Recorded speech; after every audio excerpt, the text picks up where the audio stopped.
Lebih bangga mereka punya anak pengurus MBG.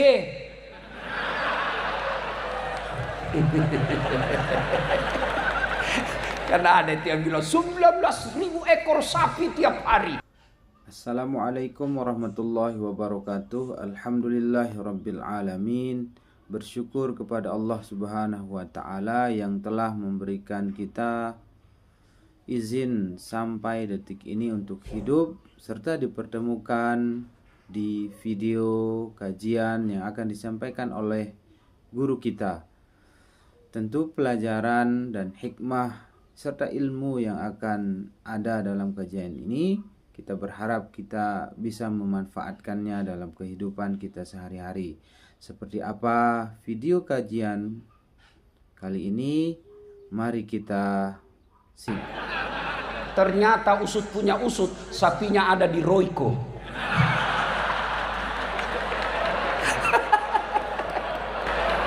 Sayalah kira-kira yang paling berat tugasnya. Kalau tadi Ustadz Fahru Rosi, alumni Pondok Pesantren Gontor, dilanjutkan dengan Ustadz Luqmanul Hakim, juga dari Gontor. Dan insya Allah sebentar guru saya juga Ustadz Abdul Somad. Tiga-tiga beliau ini pesantren terkemuka. Saya hanya dosen sospol. Satu-satunya pesantren yang pernah saya alami adalah pesantren kilat. Saya berpikir-pikir, selama ini Pak Kiai, kalau saya diundang ceramah banyak kiai di dalam, saya masih percaya diri. Saya bisa bilang, saya diundang satu-satunya alasan karena sayalah yang paling banyak follower saya di sini. Di sini saya tidak berlaku kalimat itu. Kenapa? Ada guru kita Ustadz Abdul Somad yang lebih banyak lagi followernya dari saya. Maka saya timbang-timbang, kenapa saya diundang? Karena sayalah yang paling lucu dari 4 penceramah ini.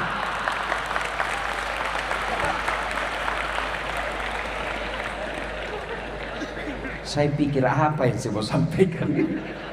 Allah Karim, musibah besar buat saya. Baiklah, saya coba-coba sendiri dengan cara saya sendiri.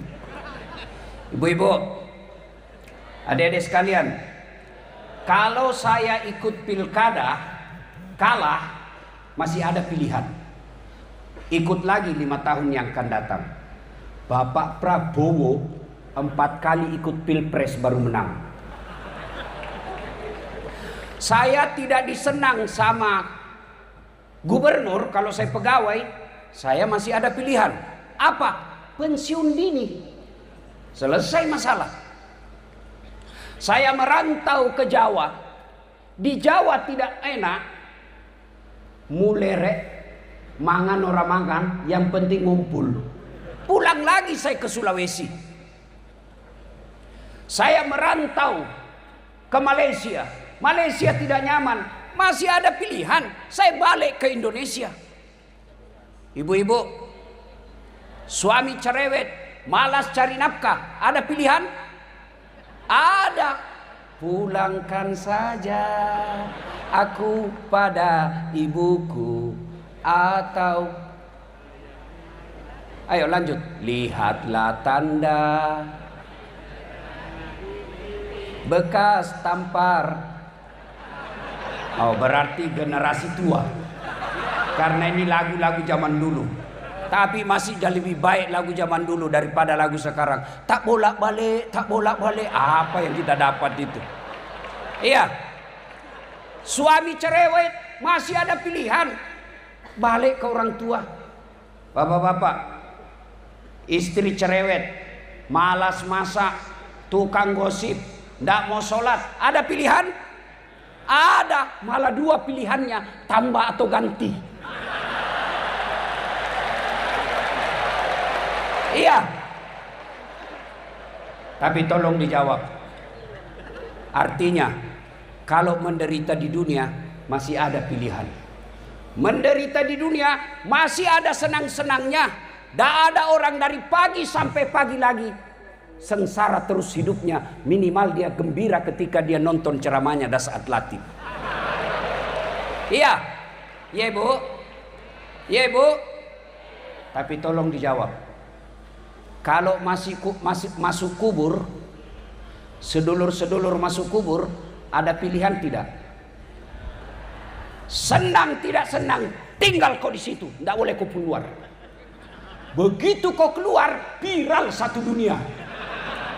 Begitu kau balik ke rumahmu, orang di rumahmu malah lari tidak mau tinggal di rumah. Artinya, kalau menderita masuk kubur, tidak ada lagi pilihanmu. Alhamdulillah, Nabi memberi berita gembira. Umatku, orang Islam, anak cucunya Adam, kalau meninggal dunia, masih 3 harapan yang akan menolongmu. Yang kita kenal dalam dunia Islam, amal jariah. Apa itu? 1, anak yang soleh dan solehah. Ibu-ibu, Bu, saya mau tanya, Bu, bisa ndak anak ibu jadi dokter tidak pernah kuliah fakultas kedokteran? Bisa ndak? Ndak mungkin. Bisa ndak anak bapak punya ijazah? Salah paham lagi nih.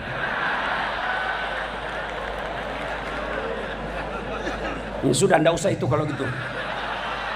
Bisa ndak bapak ibu sekalian punya anak jadi kapolsek bukan polisi? Ndak mungkin. Bisa ndak anak bapak ibu sekalian jadi tentara tidak pernah daftar lulus tentara? Ndak mungkin. Bisa ndak anak bapak ibu sekalian jadi anggota DPR tidak pernah caleg? Bisa, bawa kursi sendiri. Tapi beleng-beleng. Iya. Tolong jawab, Bapak Ibu, adik-adik sekalian. Bisa ndak anak kita soleh dan soleha meskipun tidak jadi dokter? Bisa. Bisa ndak anak kita soleh dan soleha meskipun tidak kuliah? Bisa. Maknanya menjadikan anak kita soleh dan soleha jauh lebih mudah, jauh lebih murah daripada jadi anggota DPR.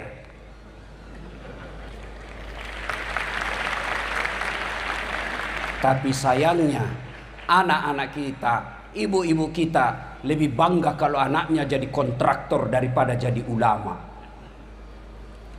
Lebih bangga mereka punya anak pengurus MBG.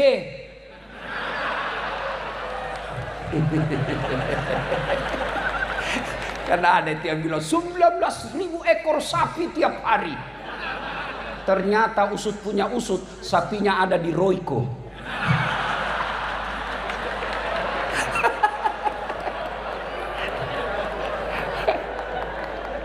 Nah, Bapak Ibu saudara-saudara sekalian, halo Ibu, Ibu, saya mau tanya Ibu, kalau Ibu meninggal nanti siapa yang doakan?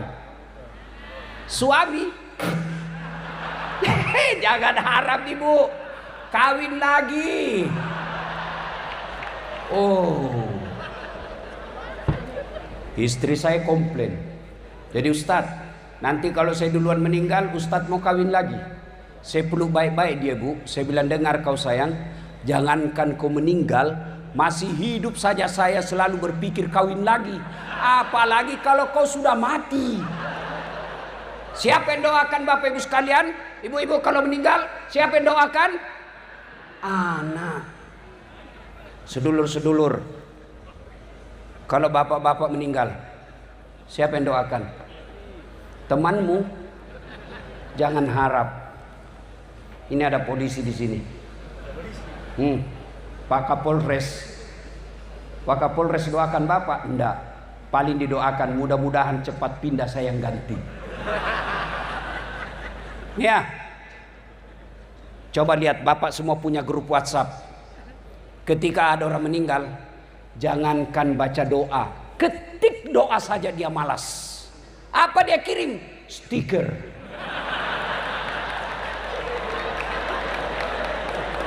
Al-Fatihah. Dia tidak baca itu. Bapak ketawa karena bapak semua pelakunya. Iya. Siapa yang doakan kita? anak yang soleh dan soleha. Alangkah bahagianya kita, alangkah bersyukurnya kita ketika sudah jasad kita ditanam dalam tanah, anak membangunkan masjid untuk orang tuanya. Ketika kita sudah pensiun, orang tua kita sudah tidak mampu mencari nafkah, anak-anaknya bermusyawarah, 5 anaknya masing-masing musyawarah. Saudara-saudaraku yang kakak berpidato, adik-adik sekalian, bapak sudah pensiun, tidak boleh lagi memikirkan sembako, tidak boleh lagi pikir token listrik. Mulai hari ini 1 anak 2 juta transfer ke orang tua, 5 anaknya 10 juta gaji pensiunnya dari anaknya, halalan thayyiban. Yang banyak kita lihat dimuliakan di media sosial, dihormati di kantor, dicium tangannya anak buahnya, sampai di rumahnya dimaki-maki sama anaknya yang masih SMP. Demi Allah, orang tua seperti itu rugi lahirkan anak. Anak yang soleh dan solehah inilah yang menjadi harapan kita. Dia akan mendoakan orang tuanya sudah di alam kubur, setiap sujudnya dalam sholat 5 waktunya, apa yang diucapkan? Allahumma gfirli wali walidayya warhamhuma kama rabbayani saghira. Itulah anak yang hebat. Tapi lihat anak-anak modern sekarang, makin kaya orang tuanya makin kurang ngajar. Oh, sama cowoknya sopan betul. Iya kak. Sama bapaknya dia sliding tangannya. Baru 2 bulan pacaran sudah panggil papi mami.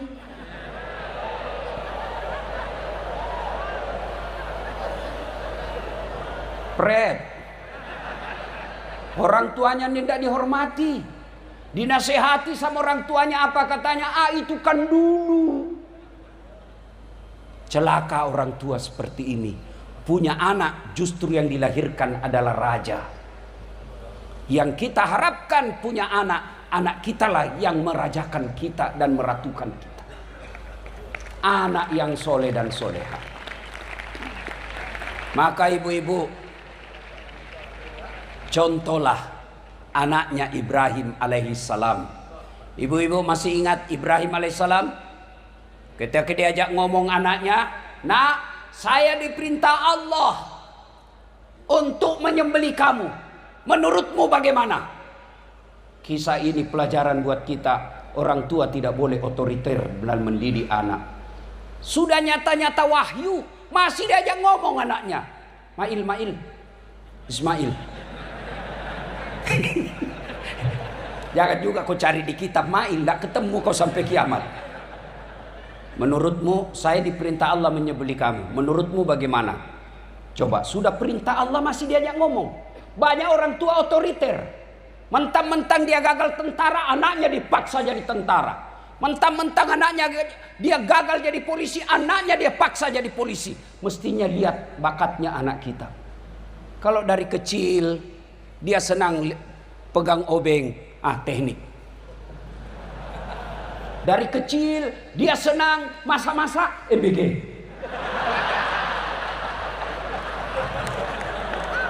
Kenapa? Saya heran, kenapa sensitif sekali nih MBG? Mungkin karena tidak masuk akal ini ya. Iya. Adik-adik sekalian, ketika Ibrahim ajak anaknya ngomong, nak, saya diperintah Allah menyembelih kamu. Menurutmu bagaimana? Kira-kira kalau anak bapak yang milenial atau Gen Z yang SMP di rumah, nak, saya diperintah Allah potong kamu. Menurutmu bagaimana? Jawabannya, kenapa saya, mak? Kenapa saya, pak? Kakekku aja yang sudah mau mati. Ini jawaban orang pintar tapi tidak soleh. Maka yang kita minta bukan anak pintar tapi anak soleh. Kenapa? Kalau dia soleh insya Allah pintar. Kalau pintar belum tentu soleh. Maka doa Nabi Ibrahim, Allahumma rabbi habli minas solihin. Berikan hamba anak yang soleh. Nah Bapak Ibu saudara-saudara sekalian, mendengar permintaan ayahnya ini, apa jawaban Ismail? Pak, don't worry, be happy. Jangan cemas Pak, laksanakan. Insya Allah Bapak mendapati saya anak yang sabar. Itulah anak yang kita harapkan. Perintah agama tidak membantah, sami'na wa ata'na. Maka ibu bapak, yang pertama yang mengalir terus amalnya, anak yang soleh dan soleha. Ada yang tanya, Ustadz, bagaimana kami ini ibu yang tidak punya anak? Bagaimana kami ini bapak yang tidak punya anak? Tidak punya harapan dong. Oh, anak yang dimaksud di sini bukan sekedar anak yang dilahirkan dari perut istri kita, tapi anak yang dimaksud di sini masuk di antaranya anak murid yang kita ajarkan. Ibu-ibu yang tidak punya anak, lihat anak-anak didik di kantor, temui gurunya. Ustadz, ada anak hafal Quran kah di sini? Ada anak yatim kah di sini? Berapa biayanya 1 bulan? 700.000. Saya tanggung sampai dia selesai. Selama anak itu dia gunakan ilmunya, selama itu ibu punya kiriman amal meskipun bukan dari anak kandung sendiri. 2, karena waktu terbatas. 2. Enggak, saya yang panik di sini, Pak. Ini berat sekali di ceramah, Pak. Demi Allah, saya juga tidak tahu kenapa tiba-tiba suara saya susah keluar. Karena saya stres dari tadi, Pak. Mikir saya gimana, apa yang saya mau sampaikan. Begitu luar biasa penyampaian dari guru kita. Semoga apa yang disampaikan bisa bermanfaat untuk kita. Namun jangan beranjak kemana-mana karena kajiannya masih belum selesai. Masih ada video kajian lanjutan, sehingga kita simak 2. selanjutnya. Kata Nabi, adalah harta yang telah kita sedekahkan fisabilillah. Ibu-ibu, Bu, ini terutama yang banyak emasnya. Kalau ibu meninggal nanti siapa yang pakai emasnya, Bu? Anak? Bukan, istri kedua. Begitu ibu meninggal, suami nangis. Tidak kusangka kau cepat sekali meninggalkanku, sayang. Dia buka cincinnya, Bu. Dia paksa keluar cincinnya, Ibu. Tidak mau keluar, dikasih sabun. Selesai dia cabut cincin, dia cabut lagi gelangnya, Ibu. Ini gelang saya ini. Saya belikan kamu dulu waktu kita pergi umroh. Dia cabut gelangnya, Ibu. Sudah itu dia cabut lagi kalungnya, Ibu. Ini kalung saya belikan kau usia pernikahan 10 tahun. Terakhir gigi palsunya Ibu pun dia cabut. Sudah itu dia bungkus. Dia bungkus cincinnya Ibu, gelangnya Ibu, kalungnya Ibu, dia bungkus sambil menangis. Dia simpan dalam lemari. Selamat tinggal sayang. Betapa cepat kau tinggalkan aku. Dia simpan. 3 bulan kemudian pergi reuni Gontor. Ketemu janda. Oh. Piye kabare, Mbak? Api-api, Mas. Sampean api. Saya gimana, Kak? Istri saya meninggal. Sampean duda? Iya. Saya juga janda. Oh, cocok dong. Oh, cinta lama bersemi kembali. Dia balik ke rumahnya, dia ambil tadi emas yang dia simpan di lemari, dia tarik lemari dalam emas itu, dia simpan dalam kotak warna pink. Dia bungkus lalu warna pink, kasih pita-pita warna pink, orang yang lagi jatuh cinta. Dia ketemu sama si janda. Lalu dia berkata, "Dek, ambil saja ini emas. Sudah mati yang punya." Tidak lagi dia bilang wafat. Dia bilang kamu mati. Bu, daripada diambil janda, mending bawa ke Gontor. Bawa ke pesantren untuk anak-anak kita. Ini yang disebut pandai menyikapi harta. Pak Kiai, saya bilang sama ibu-ibu kaya di Makassar, ibu-ibu yang kaya tidak usah pakai emas asli. Kenapa? Biar palsu orang juga tidak percaya palsu. Maka lebih baik kau pakai yang palsu, yang asli bawa ke pesantren. Saya bilang juga sama ibu-ibu yang miskin, ibu-ibu yang miskin tidak usah kau pakai yang asli, karena biar asli orang juga tidak percaya. Maka lebih baik pakai yang palsu, yang asli bawa ke pondok pesantren. Jadikan dana untuk anak-anak yang soleh dan soleha lagi yang sekolah. Adik-adik sekalian, tanya Luqmanul Hakim, tanya Ustadz Abdul Somad, Abdul Fahur Rosi Ansor, tidak ada orang bangkrut gara-gara sedekah. Tidak ada orang yang jatuh bangkrut karena sedekah. Yang sepanjang saya tahu justru dia kaya karena rajin sedekah. Dan tidak ada orang senang orang pelit. Saya mau tanya bapak-bapak, senang tetangga yang pelit atau dermawan? Ayo jawab. Senang menantu yang pelit atau dermawan? Senang pemimpin yang pelit atau dermawan? Tuh, tidak ada orang suka orang pelit. Bahkan orang pelit sekalipun tidak suka sama orang pelit. Dia bilang, tidak usah kau ke rumahnya, pelit. Padahal dia juga pelit. Maka bapak ibu yang hadir, alumni Gontor, ayo sedekahkan harta kalian untuk kemajuan pondok ini. Saya tidak punya duit Ustadz. Kalau anda ahli di bidang media sosial, sedekahkan media sosialmu untuk pondok ini. Saya ahli komputer Ustadz, sedekahkan ahli komputermu untuk pondok ini. Saya ahli manajemen Ustadz, sedekahkan manajemenmu untuk kemajuan pondok ini. Inilah yang kita istilahkan dalam Quran, pastabikul khairat, berlomba-lomba dalam mengambil kebaikan. Insya Allah harta yang disedekahkan di jalan agama Allah tidak akan pernah habis, malah semakin tambah, makin tambah, makin tambah.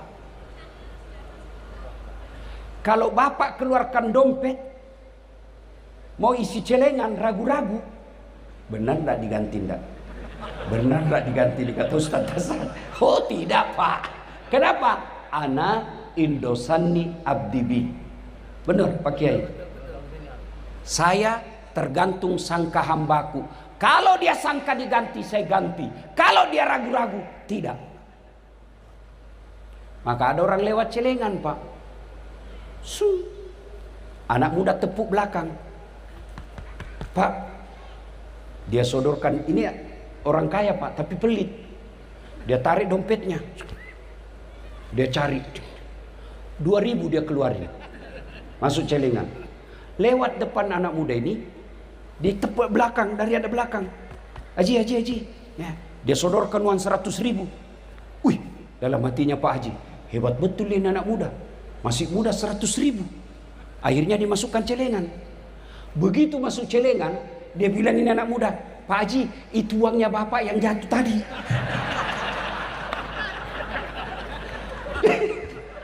Begitu pelitnya Pak Kiai. Selesai sholat Jumat, dia datangi takmir masjid. Dia bilang ada salah masuk itu tadi Ustaz.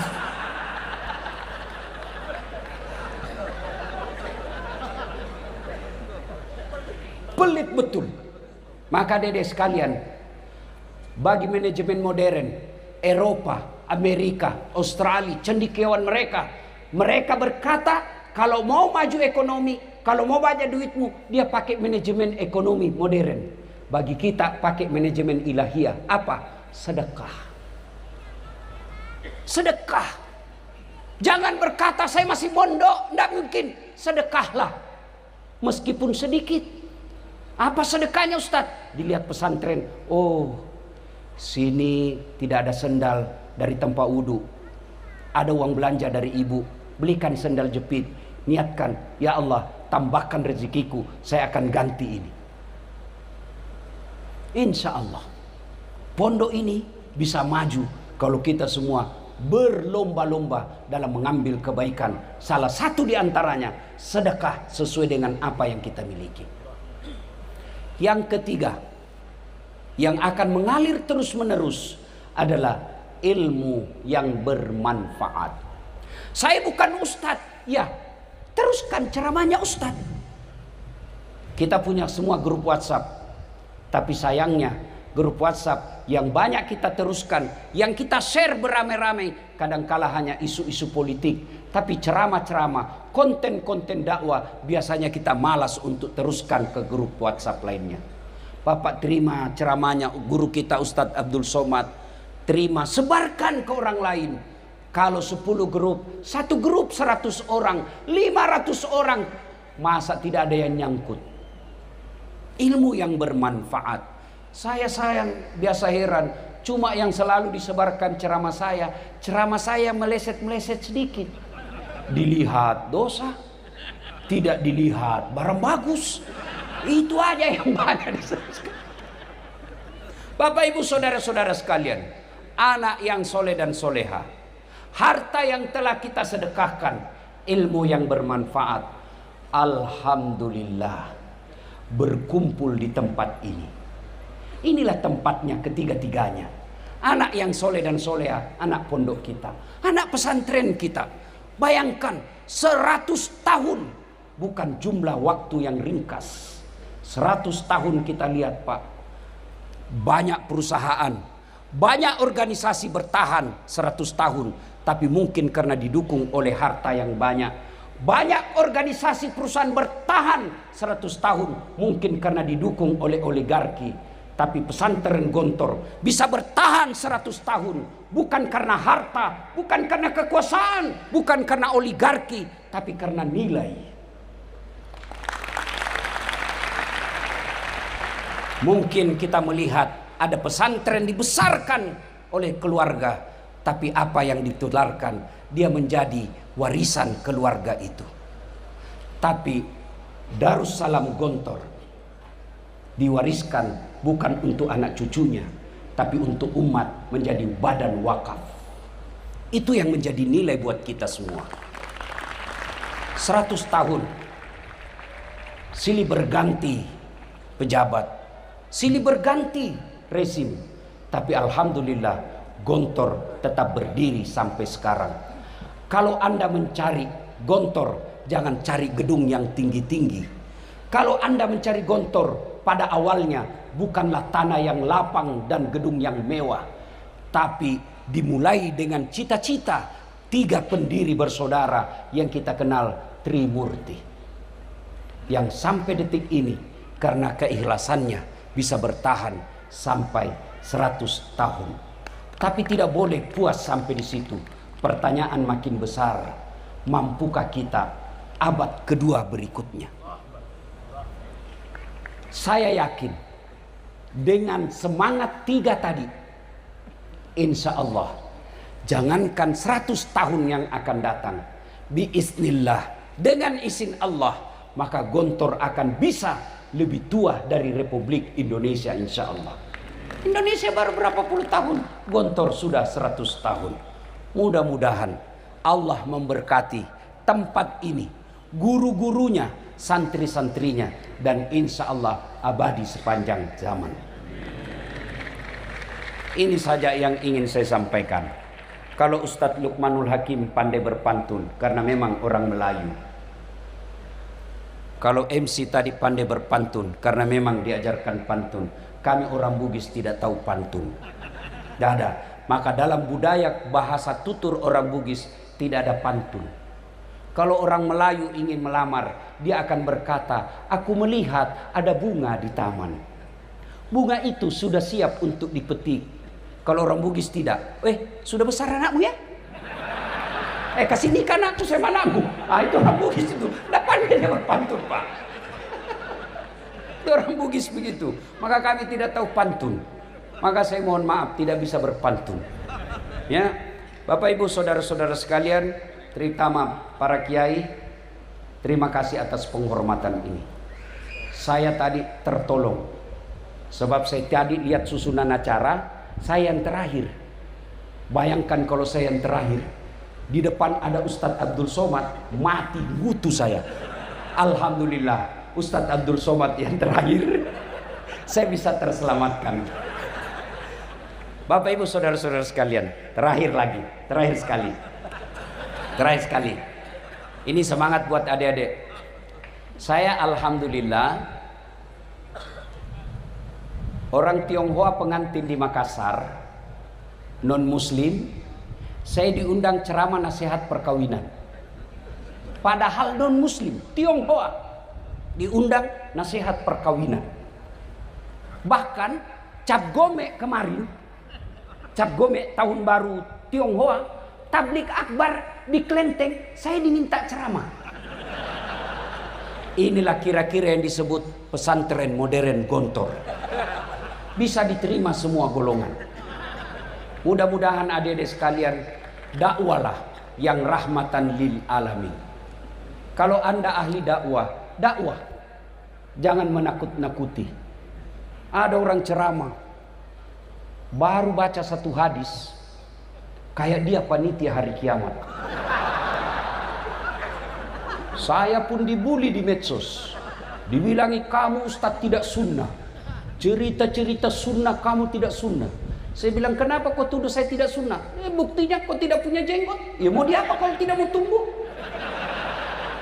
Maka adik-adik pesantren, ayo silakan jadi mubalik yang bisa diterima semua orang, yang kita kenali dengan ulama modern. Itulah yang diharapkan oleh pidato tadi Pak Kiai Hazan. Apa tadi? Apa yang tidak diajarkan, apa yang tidak dimiliki. Insya Allah kalau ini kita pegang baik-baik, maka pesantren Gontor akan menjadi pesantren teladan di bumi Nusantara. Jadi kalau ada anak muda lihat pintu terus mau keluar, tidak tenang dalam masjid, mau mati itu. Apanya yang mau mati? Bukan fisiknya, tapi apa? Jiwanya. Di Makassar baru-baru ribut gara-gara Ramadan. Kebiasaan anak remaja selesai sholat subuh, olahraga katanya, balap-balap. Itu mestinya tidak ada. Tidak mungkin non muslim hargai Ramadan kita. Maka kitalah yang menghargai Ramadan ini. Caranya ciptakan Kamtibmas. Mana bisa lagi orang kemudian beribadah dengan baik kalau sudah tidak tertib. Dan salah satu mengganggu ketertiban itu balap liar subuh-subuh. Maka ingat adik-adik sekalian, silakan kau jadi pembalap sekalipun, kalau perlu daftar kau di lawan itu Eric Cantona, siapa kan namanya itu pembalap itu? Ya? Hah? Oh, pemain bola. Saya penceramah. Boleh salah. Iya kan? Silakan. Tapi daftar di arena, jangan di jalan. Selalu pesan itu, bikin kau status 4x4 16, sempat tidak sempat taat lalu lintas. Sudah selesai sponsor. Pertama, Bapak Ibu, saya contoh bersahabat dengan guru saya Luqmanul Hakim. Beliau ini selain mubalik juga pengusaha muda. Saya datanglah ke sini, minta tolong sama beliau, carikan saya istri. Inilah kejadian Salman Al-Farisi. Salman Al-Farisi ini orang Parsi, ini Iran yang lagi perang dengan Yahudi. Itu Salman Al-Farisi, sahabat Nabi yang paling dicintai dan punya sejarah dalam peperangan. Dialah yang menemukan itu strategi perang Farid, yang bikin Farid sehingga orang kafir Quraisy dari Mekah mau hancurkan Madinah, tidak bisa masuk. Itulah Salman Al-Farisi, sukunya orang Iran. Iran itu bukan Arab, Parsi namanya. Nah, Salman Al-Farisi dia tinggalkan kampungnya, datang mencari Islam, ketemu dengan Nabi, akhirnya dipersahabatkan dengan Abu Darda.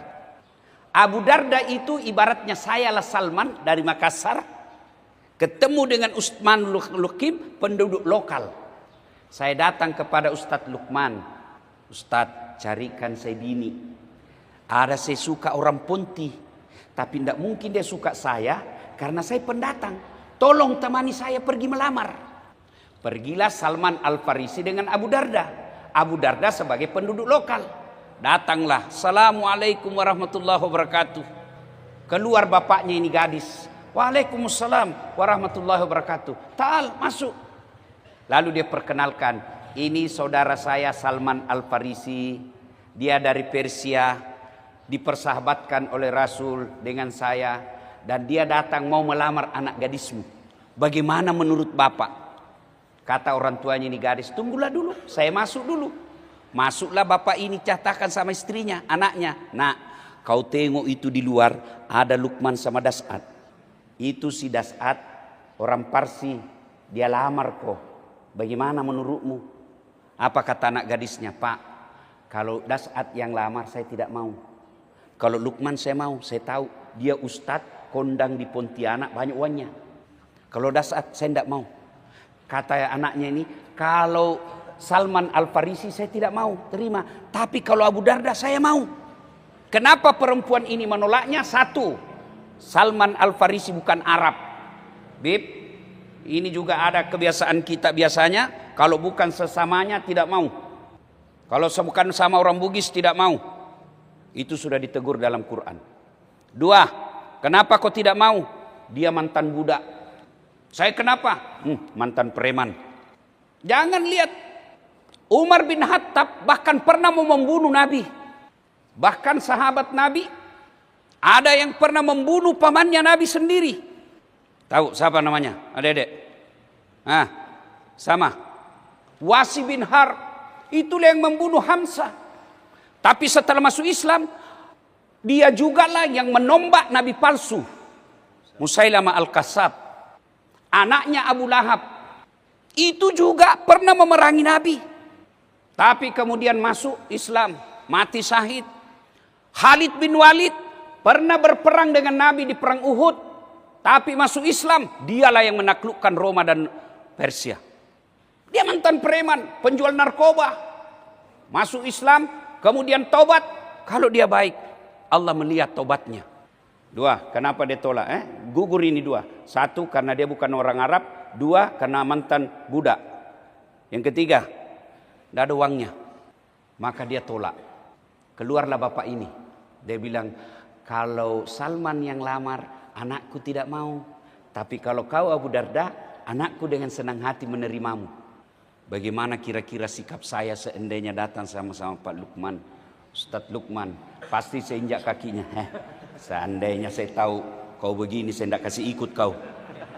Gara-gara kau saya kamu rusak pasaran ini. Tapi apa yang terjadi?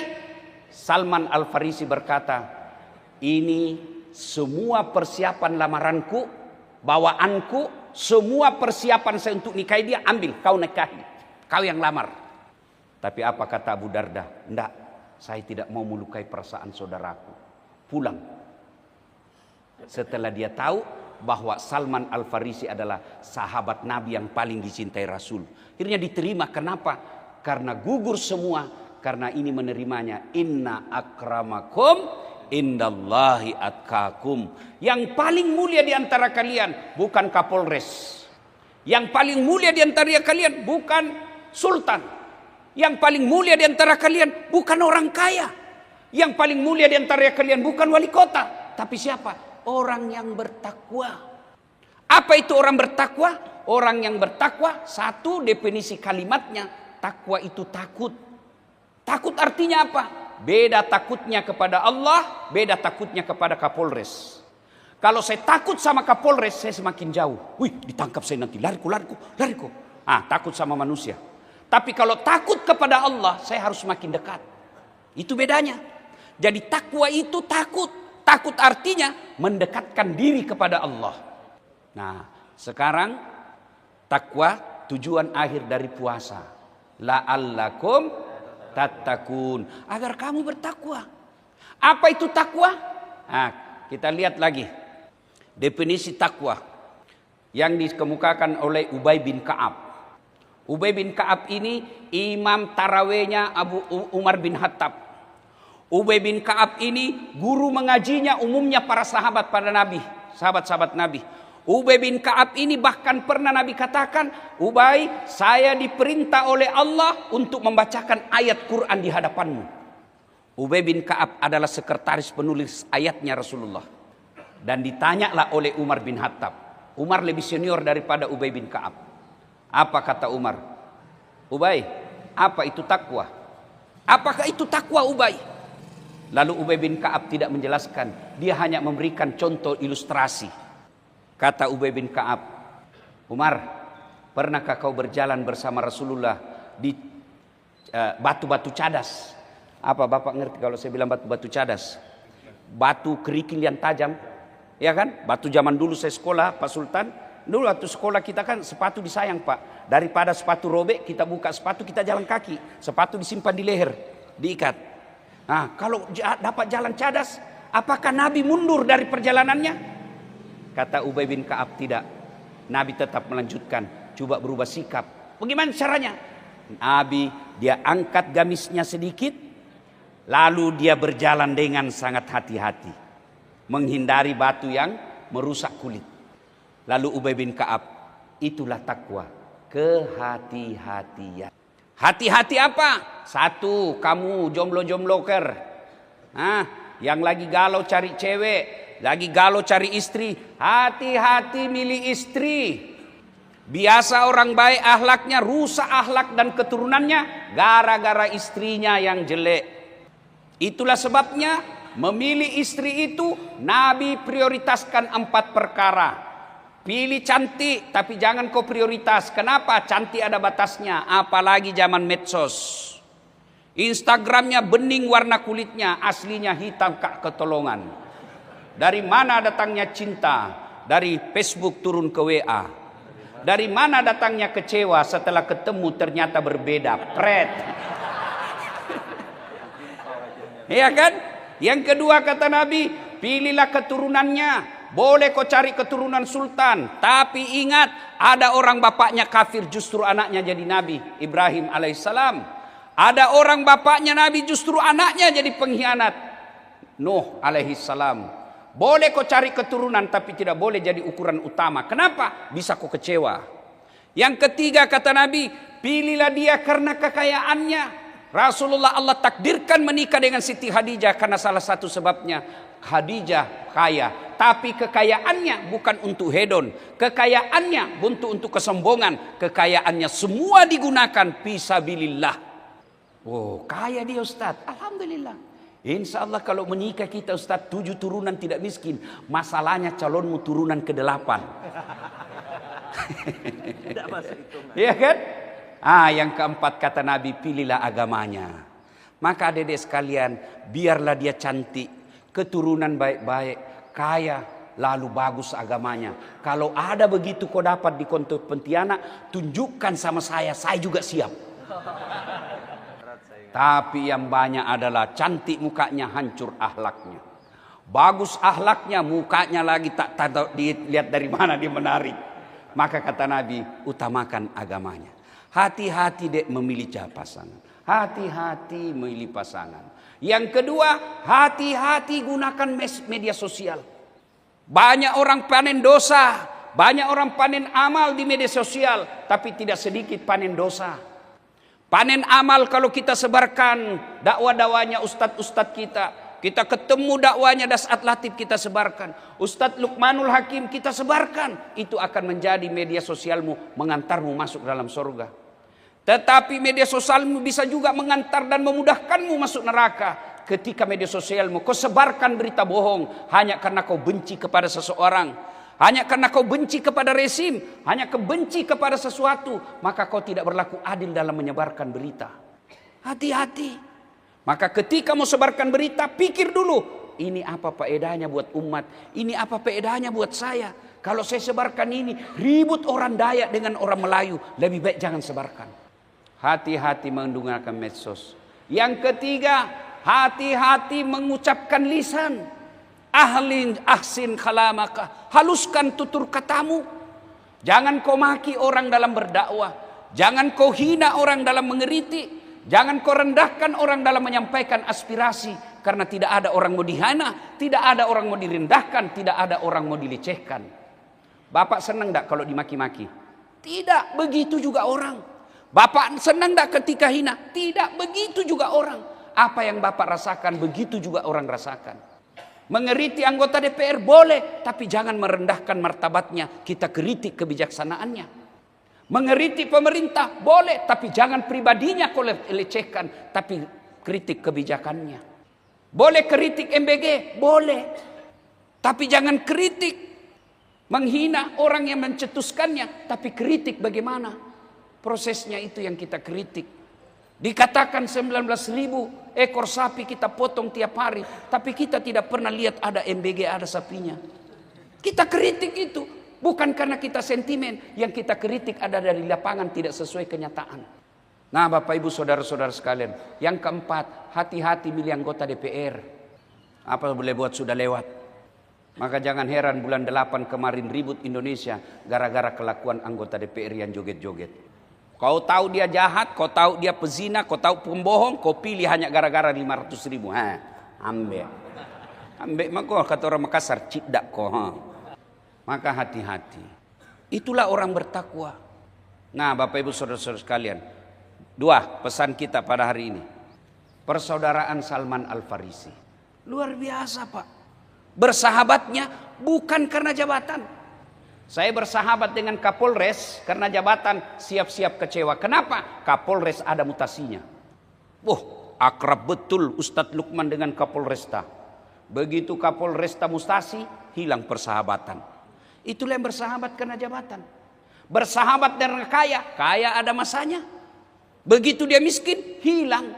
Kata Umi Rama, mencari teman memang mudah apabila untuk teman suka. Mencari teman tidak mudah apabila untuk teman suka. Banyak teman di meja makan, teman saat kita jaya. Tapi depan pintu penjara, di sana tiada teman. Mencari teman. Iya Pak. Maka carilah teman, bersahabat, bertemu dan berpisah karena Allah.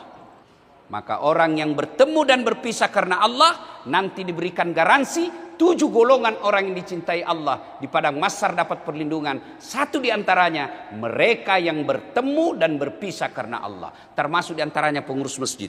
Mumpun saya ingat. Ini masjid ini Pak sejarah di Pontianak. Sayang ini karpetnya saja sudah tidak bagus dilihat. Mungkin banyak orang kaya di sini bisa sumbang karpet. Tapi kalau tidak ada orang Pontianak mau sumbang, telepon saja saya. Kasihan ini masjid mewah ini. Ini punya sejarah, di sini Islam berlabuh awal. Sayang ini karpetnya. Kalau ada saldo Pak, hati-hati kalau simpan saldo Pak ya. Sebagai sesama muslim, maafkan saya. Jangan anggap ini saya ikut campur. Ini sebagai cinta saya kepada saudara muslim di Pontianak. Kalau ada saldonya ini masjid ratusan juta lalu begini, nanti itu panitianya dapat pertanyaan di akhirat. Betul tidak masuk neraka, tapi sudah ditanya-tanya. Sama kalau kita dipanggil ke polisi, betul tidak di penjara tapi repot sudah Pak. Dipanggil jam 8, jam 3 sore baru diperiksa. Stres toh. Nanti Bapak yang punya pengurus masjid simpan saldo, betul Bapak tidak korupsi, tapi dapat pertanyaan juga. Kenapa kau simpan? Kenapa tidak jalan amalnya orang? Coba kalau dia jadi karpet di tempat sujud, amalnya orang jalan. Kalau cuma jadi saldo, dipanggil orang non muslim dipakai kredit. Uangnya orang Islam dipakai kredit. Tapi kalau dia jadi karpet, dia jadi AC, dicat ini dengan cantik. Sehingga anak-anak yang selalu dicurigai jahat-jahat, dia datang ke masjid. Mohon maaf Pak ya, jangan marah Pak ya, jangan marah. Ini karpetnya sudah bagus, kita ganti yang cantik-cantik supaya anak-anak. Kita kasih permainan supaya anak-anak itu datang ke masjid. Pengurus masjid juga jangan dilempar anak-anak kalau ribut di masjid. Namanya anak-anak Pak. Ada pengurus masjid, begitu anak-anak TKTPR ribut, dia tarik telinganya, tenda keluar kau. Jangan Pak, tidak apa-apa itu anak-anak yang tidak boleh ribut di masjid Kapolresta. Pelanggaran.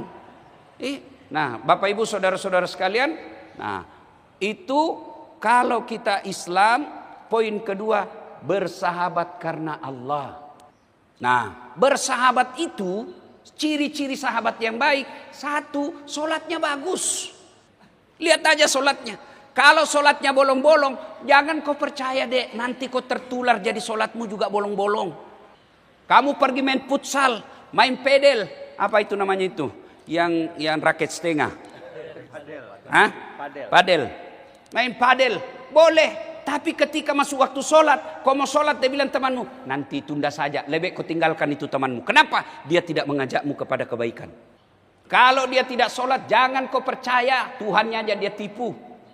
Lihat temanmu, kalau dia sholat, anggap genggam tangannya. Kenapa? Karena orang yang baik akan mengajakmu nanti masuk surga.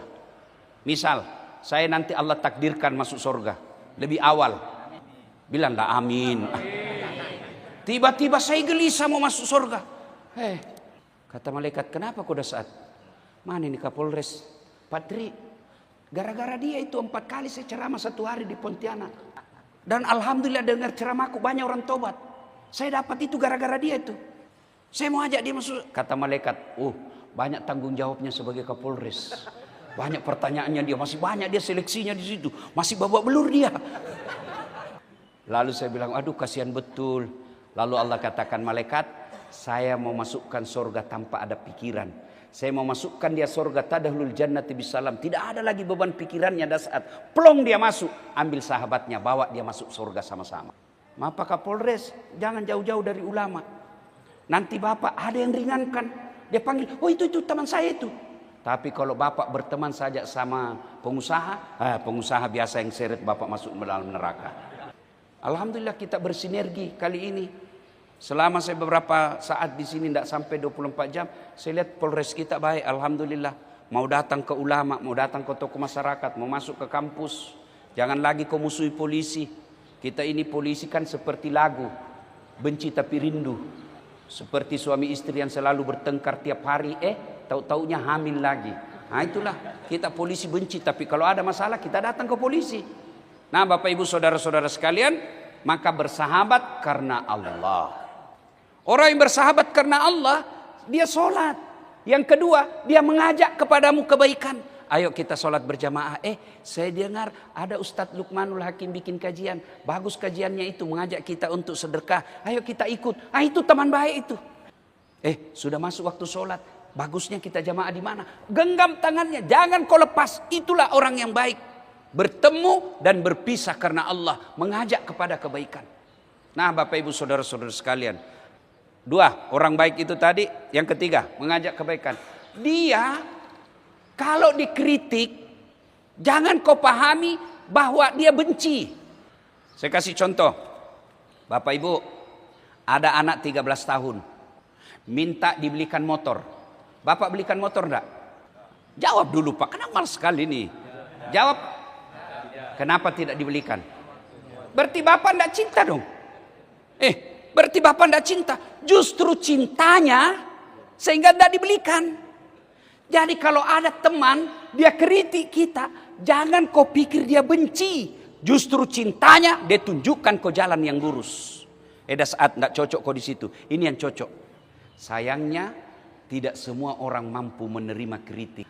Hanya orang-orang beriman yang berjiwa besar mampu menerima kritik. Siapa? Karakter orang berilmu yang menerima kritik. Itulah sebabnya kata ilmu terdiri dari 3 huruf. Ain, lam, mim. Ain terbuka.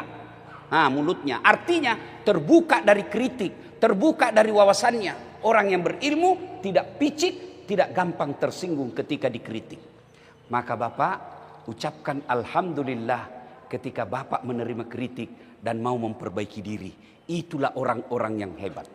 Nah Bapak Ibu Saudara sekalian, pada akhirnya kita simpulkan, inna akramakum indallahi atqakum. Yang paling mulia di antara kalian adalah orang yang takwa. Dan orang yang takwa itu berhati-hati memilih teman, berhati-hati menggunakan medsos, berhati-hati memelihara lisan, dan dia selalu memilih amar ma'ruf nahi munkar. Semoga ada manfaat. Lebih dan kurangnya mohon dimaafkan. Usikum wa nafsi bitaqwallah.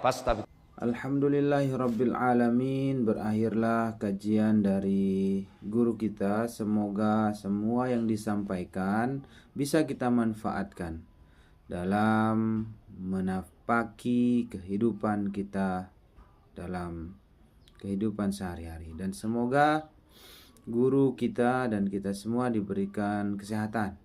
Kita juga diberikan kesuksesan dunia dan akhirat. Semoga kita dipertemukan kembali di video kajian berikutnya. Assalamualaikum warahmatullahi wabarakatuh. Dengan berakhirnya kajian yang sudah kita simak, tonton sama-sama, sudah waktunya kita melanjutkan aktivitas kita seperti biasa. Semoga yang sudah disampaikan tadi banyak manfaatnya untuk kita semua, dan mari kita lanjutkan aktivitas kita seperti biasa. Assalamualaikum warahmatullahi wabarakatuh.